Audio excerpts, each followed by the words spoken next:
Hello guys, आज फेरि यसो घरतिर आएको होइन, यसो खोरमा नजर गयो क्या। नजर जाने बित्तिकै यसो हेर्छु भनेको रातो सिरु गरेको भाले देख्छु होइन।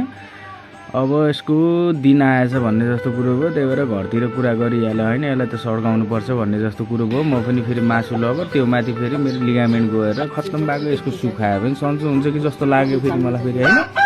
अनि घरतिर कुरा गरिहाल्यो फेरि होइन, यसलाई काट्नुपर्छ भने पहिला नाइ नाइ भन्दै, पछि ओके भनिसकेपछि के भन्न पाएको ओके भन्ने बित्तिकै मैले एकैछिनमा ढ्याकढुक काटेर रेडी बनाएर एकैचोटि काट पिस गर्न मात्रै बाँकी भयो।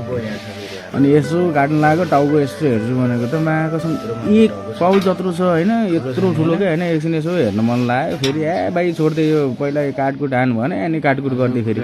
अनि काटकुट गर्ने बित्तिकै होइन, अब यति धेरै एकै दिन खाएर नसकिने छुट्टै अब फ्रिजमा लग्नलाई राखेँ। अनि आधी चाहिँ नै अब हड्डीवाला काटेँ। अनि कट पिस चाहिँ छुट्टै के हल्का फ्राई मात्रै गरेर खानालाई गराइहालेँ। के थियो पिस गर्ने बित्तिकै अब घरतिर दिइहाल्यो। अनि टोलीहरूले बनाएर एकैछिनमा रेडी बनाएर सुप सुक्खा बनाएको अनि खाइयो अनि मजाले होइन।